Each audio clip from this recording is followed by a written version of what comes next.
going on, guys? Monday here at the shop. Got Kevin's Evo 10 on the dyno. Tried to get a little bit in depth with what we're doing as far as the calibration stuff goes. I got a little GoPro head mount that I'm gonna put on. Show you guys some of the things that I do, show you guys some pulls. One thing I wanna do right off the bat is I wanna smoke test the vehicle. Essentially, it's gonna be a pressurized smoke test, so it's gonna be like a boost leak test. And then the other thing I wanna do is I wanna pull the spark plugs. Look at this, nobody's been here in a while, as you guys can tell.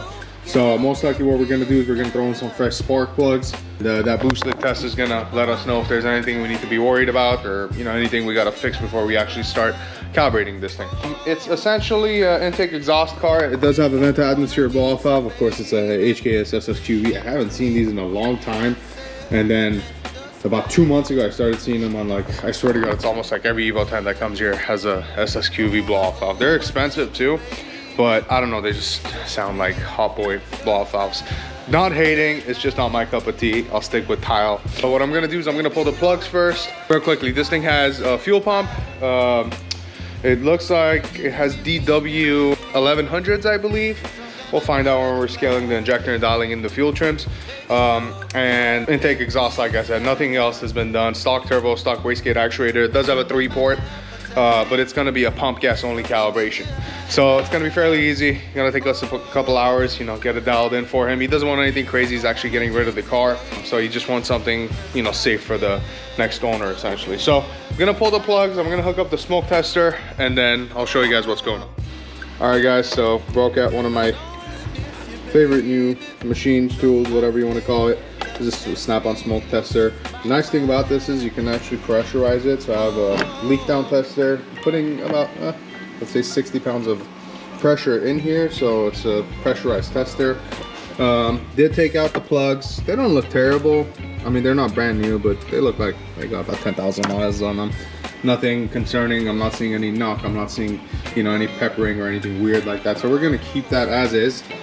However, the only problem we have is, see, this just turned off, but the only problem we have is this HKS blow-off valve seems to be leaking. This is supposed to be completely shut until vacuum is applied over here to this nipple. Whenever the throttle's essentially closed and you draw a vacuum in the engine, and that's gonna lift the seat and let all the boost recirculate or pop out. Just vent to atmosphere. The problem right now is there's no vacuum. There's no vacuum being applied here whatsoever, and we're seeing a leak. So my assumption is the seal over here is bad. So we have 2 ways to go on about this. The proper way would be to change this out to maybe, let's say, a stock unit. We don't have to recircuit as long as it's not leaking. It'll be okay. We can make compensations in the ECU, or we would have to essentially force this in full speed density and ignore the MAF sensor, which on a stock turbo-ish style setup I don't like doing. I like keeping the MAF sensor because it makes the drivability down low nicer. So I guess I have a phone call to make to the customer. Like I said, the plugs are good, so we don't have to change those. We do have to do something about this blow-off valve, or figure out what we're gonna do in the calibration. So I'm gonna license a ROM because we're gonna put a V3. This is a 2014, so we're gonna put a V3 Tefra in here. Later on, if the customer or the future customer wants to go on flex fuel, they can do that as well. There's up to 9 map switching modes on the Tefra V3, so we can have pump gas, wastegate pressure, pump gas, mid boost, pump gas, high boost, E85, race gas tune, up to 9 maps. Obviously, we never usually do that. We will have 2-3 maps at most, or we'll just run flex, which is also something you can do in the V3, which is very nice. There's also another feature in there that I really like. If you run into super knock, or super knock is defined differently by different manufacturers or different calibrators depending on who you ask, but if you're knocking beyond a certain point, so if it's seeing 6 counts of knock, essentially you can tell it, oh, shut the throttle to 50%. That way you're mitigating the knock situation. So that's also nice. That's only in the V3. You can't find it in the V2 or the golden ROMs. So with that being said, I'm gonna figure this situation out, and then I'll see you guys inside the car. All right, guys, swapped it with a stock unit, and what do you know? Problem solved. There's of course smoke in the system because it's coming out of the intake, which is normal, but blow-off valve's not leaking anymore. So at some point the seal, where it seals over here behind, I guess right over there, the seal failed. It's not doing what it's supposed to do. But anyway, this might be a knockoff unit too, but I don't know. I don't want to make claims not knowing if that's in fact the truth. If you guys know about these styles, let me know if it's a knockoff unit. But anyway, at this point, we're ready to go. And just so you guys know, yes, it is smoking, but we don't have a problem anymore. So, time to calibrate. All right, guys, so what I'm doing right now is trying to dial in the fuel trims. I want to see the short term, well, I want to see the combination of the short term and the long term to be essentially plus minus 5%. I usually shoot for about 3. I don't know if you guys can see, but it's hovering around 8. So what I have to do is run through the gears. I've made some adjustments, but there's more fine tuning to be done. These are, I think, DW injectors. They're definitely not IDs because the ID data is not doing what it's supposed to do. So there's some work to be done, manual labor, which it's okay. This is what we do. So what I'm gonna do is I'm also gonna apply some load. So I'm gonna drag down the dyno, reduce the hub speed. Let's see if the dyno actually starts working. Pull down the hub speed so I can essentially put load on the motor, and then I can increase the throttle percentage, which you guys can see right here.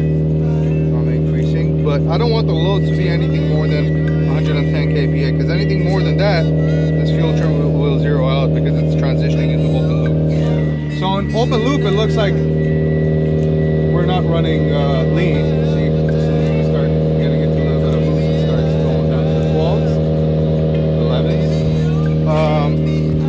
11s. But essentially what I'm gonna do is I'm gonna speed it up a little bit now and just apply a different amount of load on the engine, and then I'm gonna stop. I'm gonna look at a histogram that I've built in Mega Log Viewer, which is the software I use for all my data logging, and then we're gonna see how far off we are, and based on that we're gonna make a decision of if we're gonna make an adjustment in the calibration fuel map, the dead times, or the actual global fuel injector scale. So, alright guys, so fuel trim wise, we're right at that plus minus 5%. We're at around 3.5. I'm gonna take a look at the data anyway afterwards. However, we are ready for a pull. So if air fuel is looking good, we're gonna drag it all the way out to 7,500. Now I have a boost gauge in front of me, but I don't have the actual boost gauge on the dyno hooked up. So on the next pull, we'll look at that boost gauge.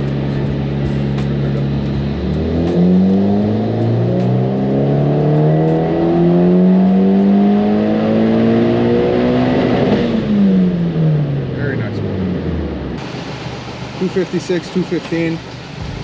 You still have to clean up the air fuel ratio, of course, and that's essentially essentially on the gate. So not bad at all. It's pump gas, and we don't have any timing in it. Air fuel is not dialed in, like I said, and there's used to be that. So I'm gonna go ahead and hook up the map sensor on the dyno, and then we're gonna go over the data, and then we'll make some adjustments and do another hit.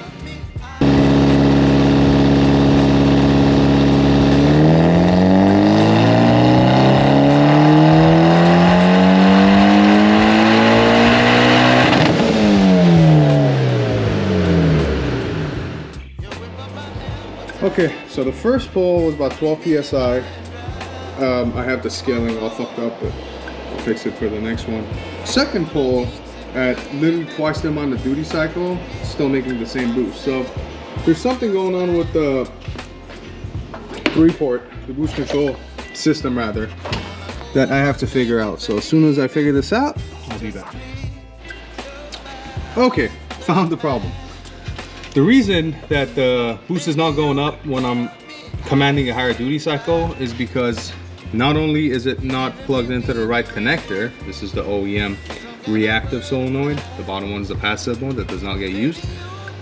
What they did is they literally put one lead on the battery, so essentially one wire is going to the positive terminal and the other wire is being grounded. And there's this weird, aux cable looking thing here that I don't even know what's going on. I'm not even gonna question it, to be honest with you guys, I'm just gonna fix this, and I know it's gonna work after I fix this. So I'm gonna take care of it, and then we're gonna give it another shot. I'm not gonna change anything in the duty cycle tables. It's a stock turbo. I already know what it's gonna make. It's probably gonna hit the 20s and then taper down, which is not a problem. We have super tame timing, we have super rich air fuel. So let's see what happens after I fix this.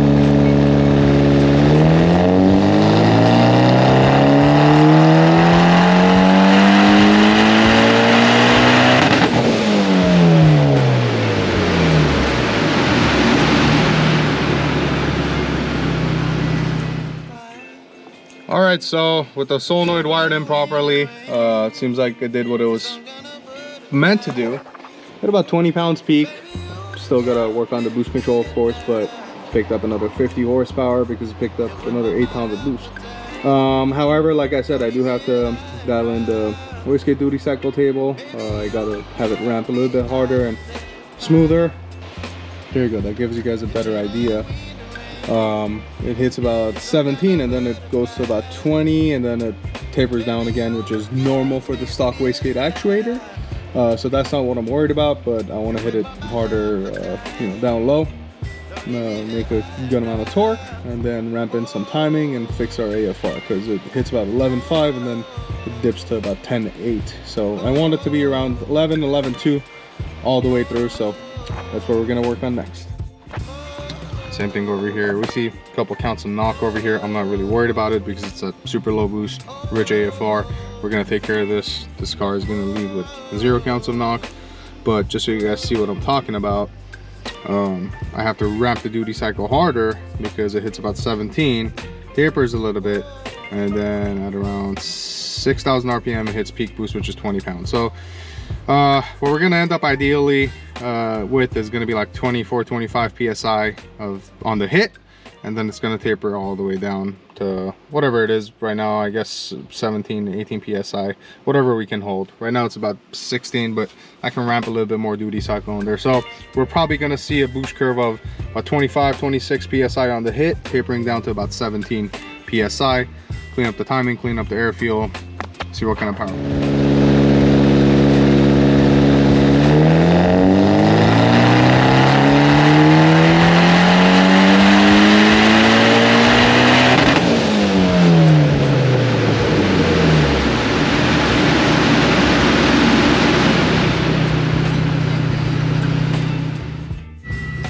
Alright, so we're about 4 pulls in. It's looking really good.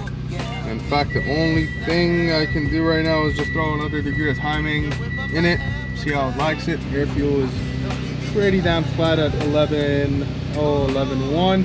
Keep in mind this is at the tailpipe, so about 2 points of AFR leaner on this reading than you would be on your wideband. 324, 308. Again, guys, this is just a basic bolt-on car, not even full bolt-ons. So we'll hit it with another degree of timing, see if it picks up. If not, we'll call it good there. Like I said, this was just, a simple calibration. He wants to just make sure the next owner is going to be happy with it and not have any issues, and that's what we're here to do. And as I was saying, it's about 25 psi. I don't know if it's or not. It's about 25, and then over here it tapers to about 18 psi. So that's at 85% wastegate duty cycle. I can't really do much more about it.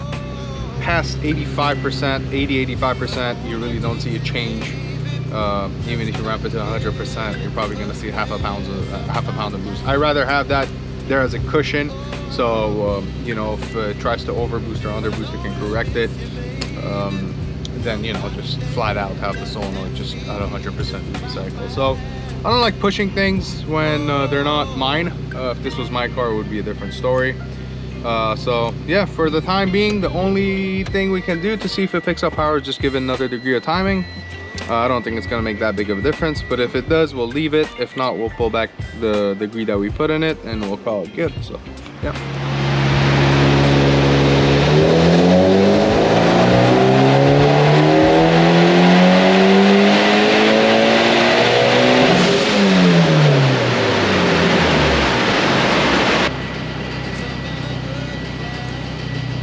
Well, that 1 degree did in fact pick up about 20 horsepower, so definitely liked it. Just gonna review the log, and if everything looks good, we'll leave it there. Okay, well, the data looks really good. But count a knock here, count a knock here. I'm not really worried about that. On the Evo 10s, usually when you flash them, the first pull after the flash, you'll usually see a count a knock or two. I'm not worried about it. I know it's super safe. Timing wise, we're super conservative. Boost wise, we're conservative. There isn't much left as far as timing goes with this particular setup, but I'm very happy with the results. As of right now, 341 or 342 and 318 torque. Again, you know, very minimal mods, guys. You don't want to be on that ragged edge and, you know, squeeze every ounce of power out of the car, because, you know, there's going to be weather changes. Right now it's cold, so the air is crisp, IATs are low, everything is nice, you know, but in the summer, you know, things might be completely different. And that's why you don't want to be leaning on, you know, your fuel system. You want to make sure your injector duty cycle is not, you know, surpassing 92%, because you know, if you're tuning in warm weather and then, you know, cars in the middle of the winter now, you know, that you might be past that 100% injector duty cycle, which the injectors themselves will be okay. That's not really a problem, especially with ID or any injector that's not low impedance, you know, the high impedance stuff. They'll be okay at high duty cycle, but the problem is past 100%, your air fuel is going to be completely off. So if you're tuning for, you know, let's say you're on that ragged edge and you're at like 12.5 AFR on E85 or whatever you tune for, and now it's at 110% duty cycle, that injector is, you know, not really delivering the amount of fuel that it should be. So, you know, you might be in the 13s or, you know, mid 13s. So you guys can understand where I'm coming from. You know, you never want to be on that absolute edge. So we're gonna leave it here. Customer just wanted the, you know, good calibration so you can, you know, get rid of the vehicle and the next owner is not gonna have any issues with it. So looking forward to bringing more videos like this for you guys. If you guys enjoyed it, please give it a thumbs up.